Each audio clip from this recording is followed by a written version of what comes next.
Winters in Idaho can be a challenge. Here's what the city of Moscow does to make the roads as safe as possible. We plow 186 lane miles of road in town with trucks. It's a lot of road to plow. Every road in town gets initially plowed with a plow truck. They're going to plow, one pass in and one pass out on a street, just taking the snow out of the middle. And then following that will be the grader, which takes anywhere from an hour after it starts snowing up to it could be 18 hours later before we get to that road, depending on where you're at in town. And it'll hit every street in town that it can fit into. Plow operator's going to show up at 4 a.m. in the morning. We're going to have 7 or 8 guys here at 4 a.m. in the morning, assigned to vehicles, assigned to an area, and they're going to head out and start plowing their route. We have priority routes that we plow first. Those are generally busier streets, roads that have schools. We try to make sure we always have all the roads around a school as safe as possible prior to school opening. It's been a pretty effective process for us. We've only had 3 snow days in the last 7 years now, and then after the plow drivers plow their priority routes, they're going to move into the rest of their area, trying to make the most efficient route possible. After they get done plowing their area, they're going to check all of their priority routes again to make sure they're as safe as possible, and then we're going to start the pushback process with the graders.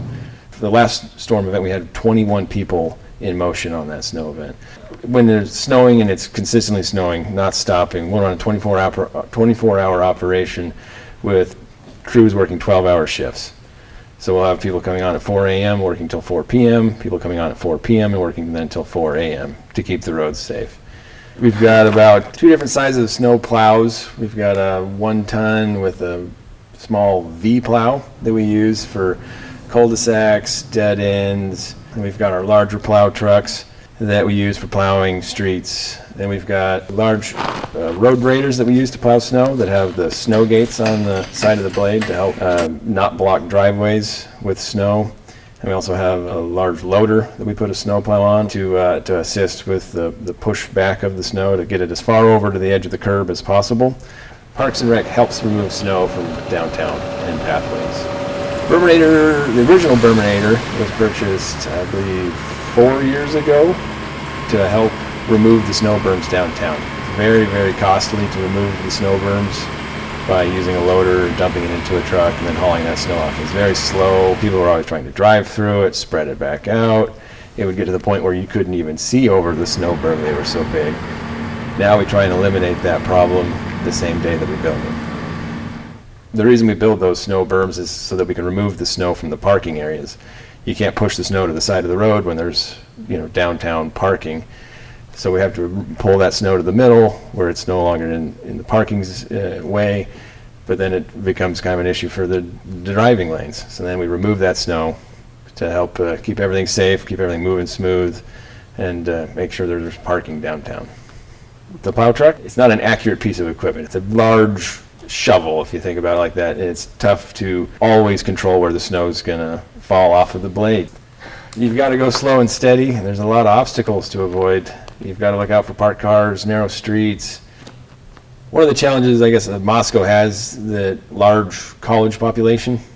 Lots of vehicles parked in front of a single house. You've got a house with 4 people living in it. Well, there's 4 cars out on the street. There's a lot of roads that you'll notice are pretty snug in a passenger car.